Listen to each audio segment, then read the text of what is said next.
अरे माँ जी, जल्दी चलिए, देखिए आपके घर के बाहर एम्बुलेंस आई है। गायत्री भागती हुई दरवाजे पर आती है। तभी उसकी बहू चांदनी को एम्बुलेंस से बाहर लाया जाता है। हे भगवान, ये मेरी बहू को क्या हो गया? एक्सीडेंट हो गया माँ जी। अरे लेकिन ये कैसा एक्सीडेंट है? चोट तो कहीं नजर नहीं आ रही। अरे माँ जी, दिमाग में अंदरूनी चोट लगी है और ये अपनी याददाश्त खो बैठी है। हैं? मेरी बहू याददाश्त खो बैठी है, अब क्या होगा? अब फिक्र मत करिए, बस इनका अच्छे तरीके से ख्याल रखिए। मैंने दवाइयाँ दे दी हैं, अब मैं चलता हूँ। अगले दिन अब तेरी तबीयत कैसी है बहू? बहू? किसकी बहू?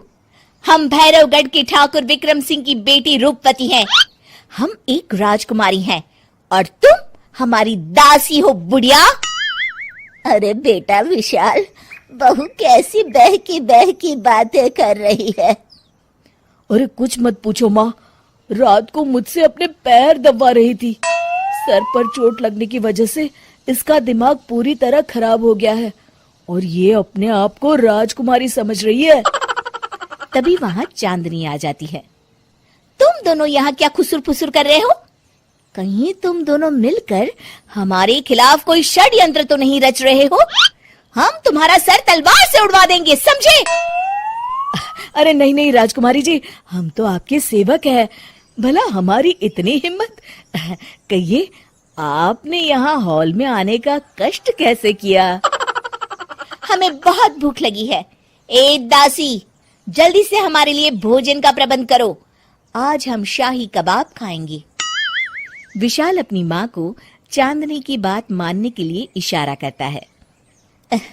ठीक है राजकुमारी जी, मैं अभी आपके लिए भोजन लेकर आती हूँ।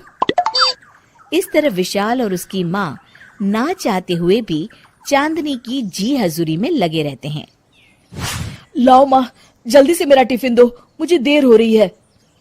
अरे ठहर जा, जरा दम तो लेने दे मुझे। सारे घर का काम मुझे अकेली को करना पड़ता है। तेरी बीवी तो राजकुमारी बनी बैठी है, सारा दिन हुक्म चलाती रहती है। अरे माँ, मेरा भी तो यही हाल है। फिलहाल तुम मेरा टिफिन दे दो, मैं चला।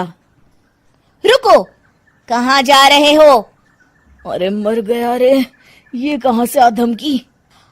आज हमारा जुहू चौपाटी घूमने का मूड है और हमें अपने लिए नई साड़ियाँ भी खरीदनी है। चलो जल्दी से अपना वाहन निकालो और हमें ले चलो। अरे अब तो मैं गया काम से।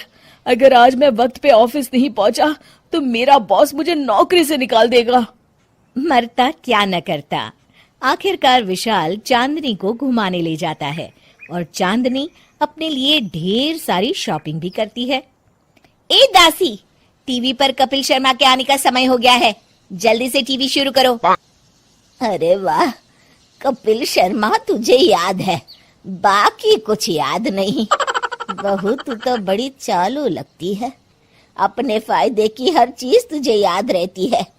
मैं तो तेरी इस अजीब बीमारी से परेशान हो गई हूँ। अगले दिन, अरे डॉक्टर साहब, आप इतने दिन से मेरी बहू का इलाज कर रहे हैं, लेकिन उसकी बीमारी तो सुधरने के बजाय और बढ़ती जा रही है। अरे माँ जी, ये दिमागी बीमारी है। बेचारी की याददाश्त चली गई है, वापस आने में थोड़ा वक्त तो लगेगा ही ना। गायत्री डॉक्टर से बात कर ही रही होती है कि तभी उसकी पुरानी सहेली शीला वहां आ जाती है। शीला को देख अचानक डॉक्टर घबरा जाते हैं। अच्छा माँ जी, मुझे एक मरीज को अर्जेंट देखने जाना है, मैं चलता हूँ। ये कौन था? अरे अब क्या बताऊं शीला, एक एक्सीडेंट भी मेरी बहू की याददाश्त चली गई है। ये डॉक्टर उसका इलाज कर रहा है। ये डॉक्टर कब से बन गया? अरे ये तो चमन पान वाले का लड़का है, सारा दिन नौटंकी करता रहता है। अच्छा तो ये बात है, अब मैं समझी। मेरी बहू और ये पान वाले का लड़का दोनों मिलकर मुझे बेवकूफ बना रहे थे। चल तू मेरे साथ। गायत्री शीला को एक बड़ा सा डंडा हाथ में देकर अपनी बहू चांदनी के कमरे में ले जाती है। बहू, ये मेरी सहेली है, एक डॉक्टर है। इसने तेरे जैसे न जाने कितनों का इलाज 2 मिनट में कर दिया है। इसका कहना है कि सर पर जहाँ चोट लगी हो, अगर उसी जगह दोबारा किसी बड़े डंडे से जोर से मारा जाए तो मरीज की याददाश्त वापस आ जाती है। देख, हम डंडा भी लाए हैं। अपनी सास की बातें सुनकर और हाथ में बड़ा डंडा देख चांदनी घबरा जाती है। अरे बाप रे, मैं तो फंस गई। इस डंडे की एक बार की वार से ही मैं तो चारों खाने चित हो जाऊंगी। अब क्या करूं, क्या करूं, क्या करूं?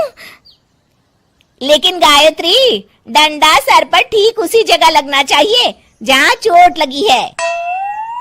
अरे तू चिंता मत कर, 2-4 बार मारूंगी तो एक बार तो सही जगह लग ही जाएगा ना। चल बहू, तैयार हो जा। अरे नहीं नहीं माँ जी, मुझे मत मारिए। दरअसल घर के काम करने से बचने के लिए मैंने ये सब नाटक किया था। मुझे माफ कर दीजिए, मैं कान पकड़ती हूँ। दोबारा ऐसी गलती कभी नहीं करूंगी।